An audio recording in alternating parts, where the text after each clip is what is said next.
مزید ویڈیوز پانے کے لیے ہمارے چینل کو سبسکرائب کریں اور بیل آئیکن کو پریس ضرور کریں۔ السلام علیکم ورحمۃ اللہ وبرکاتہ۔ میرے پیارے دوستو، امید کرتا ہوں آپ سب خیریت سے ہوں گے۔ اللہ رب العزت سے دعا کرتا ہوں پروردگار عالم آپ کو اسی طرح خوشحال اور شاد و آباد رکھے۔ پیارے دوستو، اگر اللہ تبارک و تعالی کسی کو مال و دولت عطا فرمائے تو اس پر اس کو تکبر یا غرور نہیں کرنا چاہیے۔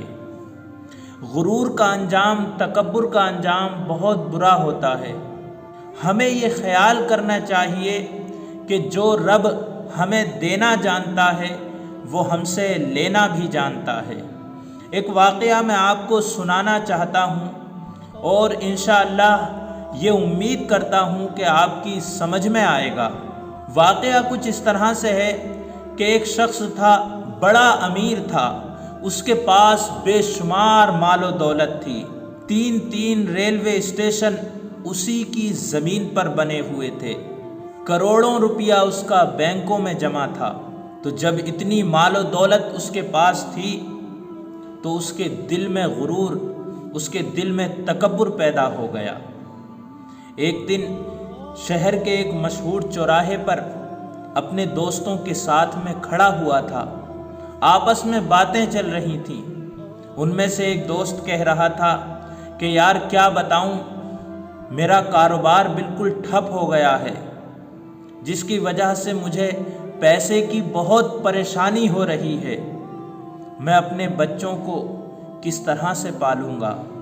تو اس میں سے دوسرا کہہ رہا تھا کہ ہاں بھائی، میرا بھی یہی حال ہے، میرا بھی کاروبار بالکل ٹھپ ہو گیا، سمجھ میں نہیں آتا کہ میں اپنے گھر کو کس طرح سے چلاؤں۔ یہ شخص بھی انہی دوستوں میں کھڑا ہوا تھا۔ جب اس نے یہ باتیں سنی تو اس کے دل کے اندر تو تکبر پہلے سے ہی موجود تھا۔ یہ اپنے دوستوں سے کہتا ہے کہ چپ کرو یار، تم تو ہر وقت پیسے کا رونا روتے رہتے ہو کہ کہاں سے آئے گا، کہاں سے آئے گا، اور میں یہ سوچتا ہوں کہ میرے پاس کروڑوں کی جائیداد ہے، کروڑوں روپیہ میرے پاس موجود ہے، میں یہ سوچتا ہوں کہ میں اپنا پیسہ کہاں لگاؤں۔ میرے دوستو، کبھی بھی زبان سے بڑی بات نہیں نکالنی چاہیے۔ اللہ تبارک و تعالی کو یہ بات اس کی بڑی ناگوار گزری۔ کچھ دنوں کے بعد وہ شخص بیمار ہو گیا اور اتنا بیمار ہوا کہ اس کا انتقال ہو گیا۔ وہ اپنے پیچھے ایک بیٹے کو چھوڑ کر جاتا ہے اور وہ بیٹا جوان ہوا۔ پھر کیا تھا، سر پر باپ کا سایہ نہیں تھا، لہذا کچھ برے لوگ، کچھ گندے لوگ اس بیٹے کے دوست بن گئے۔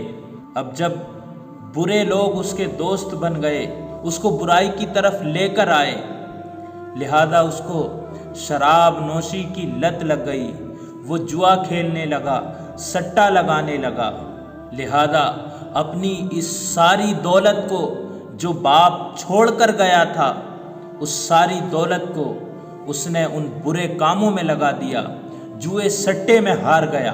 اور ایک وقت تو ایسا آیا کہ اس کے پاس جتنی بھی زمینیں تھیں ان ساری زمینوں کو اس کو بیچنا پڑا، یہاں تک کہ اس کو اپنا گھر بھی بیچنا پڑا۔ اب نہ اس کے پاس اپنا گھر تھا، نہ کھانے کے لیے کوئی چیز تھی۔ نوبت یہ آ گئی کہ باپ جس جگہ پر کھڑا ہو کر بڑی بڑی باتیں کر رہا تھا، بیٹا اسی جگہ پر کھڑا ہو کر لوگوں سے بھیک مانگا کرتا تھا اور اپنا پیٹ بھرتا تھا۔ پیارے دوستو، یہ مال و دولت، یہ صحت و تندرستی، یہ راحت و آرام، یہ علم و ہنر، سب اللہ تبارک و تعالی کی طرف سے دی گئی ہیں۔ بندوں کا اس میں کوئی کمال نہیں ہے۔ اس لیے ان ساری چیزوں پر ہمیں اترانا نہیں چاہیے اور اپنے آپ کو بڑا نہیں سمجھنا چاہیے، کیونکہ ہمیں یہ خیال کرنا چاہیے کہ جو اللہ ہمیں دینا جانتا ہے وہی اللہ پل بھر میں ہم سے چھیننا بھی جانتا ہے۔